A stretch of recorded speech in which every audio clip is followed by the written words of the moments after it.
Hello, my name is Josh Atkinson, and you've once again stumbled upon my oil painting YouTube channel. Before I get started with today's painting, which is actually last year's painting, I wanted to ask everybody to hit the like button, subscribe button, and the notification bell.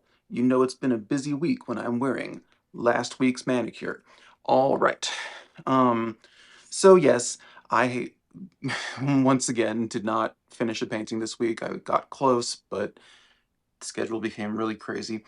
So I'm going to show you an archived video, time-lapsing, uh, of how I made this in April of 2024. So let's start the time lapse. Okay, so this is our source image, orange peony, some more orange peonies behind it that I don't paint. Time lapse with my unnecessarily thick coat of just like a ground color. Oh, okay, and then I wipe it off to make it thinner. And then I go in with an old rag, those are old boxer briefs, to wipe out the lit parts of the surface.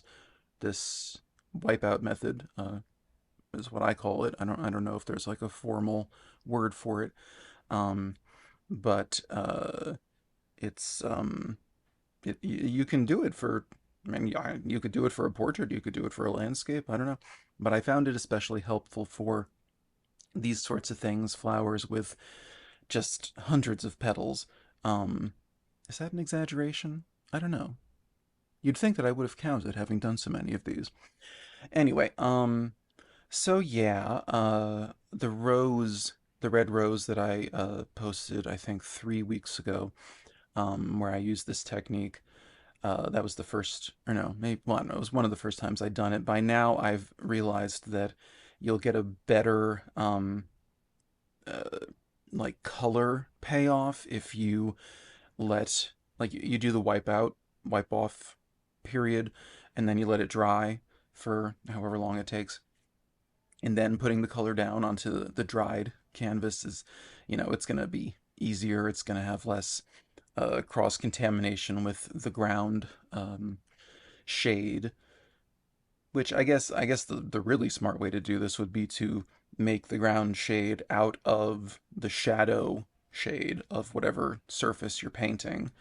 I guess you can't do that if you're painting like a still life with a big variety of fruit and flowers and whatever, or a landscape with, a blue sky and green trees and, I don't know, yellow sand.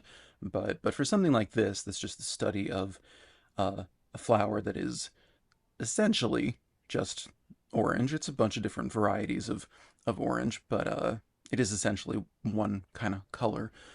I think it would have made more sense to, yeah, to make the ground out of the shadow color.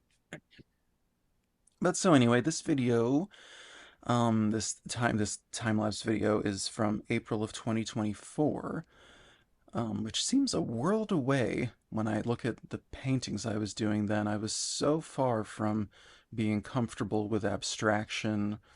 Um, it's wild when you really immerse yourself in something, like some thing, some discipline, whatever you want to call it. Um, it just kind of compresses time, um, or I guess it stretches time because this, yeah, feels like, I don't know, a whole other lifetime. I hate using this. I don't even use these brushes anymore. But yeah, I don't know. It's this is a serviceable technique.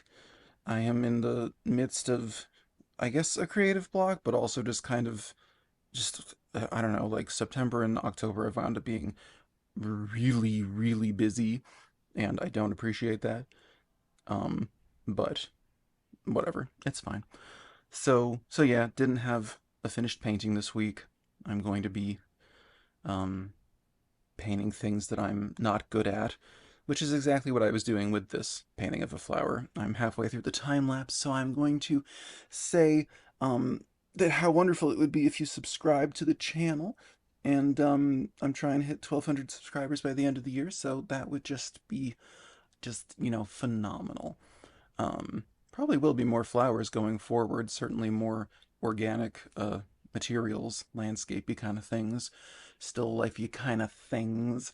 But so Yeah, okay, at this point I've wound up, with just thinking about complementary color theory. I went in with a dull dark blue background, but I didn't like it. I don't know, it just kind of I feel like orange and blue among complementary colors is kind of like the most jarring combination. Maybe it's because I grew up in Florida and that was like the color of like the University of Florida, like the alligators, like go Gators, or I don't know, whatever. I didn't tell anybody to go anywhere, but but uh, but yeah, I don't know. It's just kind of I don't think it's a pleasant combination the way that yellow and purple can be, or uh, green and red can be. So I went with a more muted, darker blue. But I guess at the end of the day, I decided I didn't like that either. So I just kind of go with a sort of muted flesh tone, kind of, Lucian Freudy kind of color, Caucasian flesh tone. Um, and I guess at this point, I realized that I still had some deeper shadows and some lighter highlights that I definitely could push further. And I'm so glad I did because it's making a huge difference.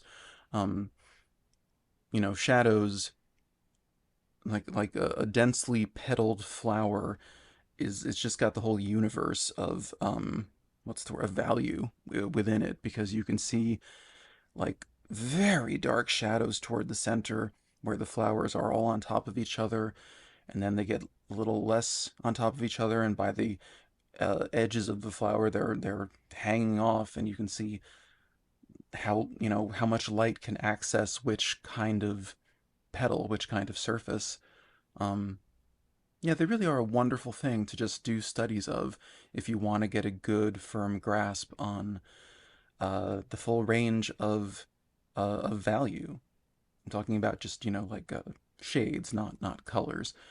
But yeah, they're also great for doing exercises in color because I definitely made these shadow tones out of deeper oranges mixed in with blues. But then there's places where purples and reds showed up. Anyway, here's the finished painting. It is a 6 by 6 inch oil painting on a canvas panel. So then, yes, that is how I arrived at this Peony painting from last year.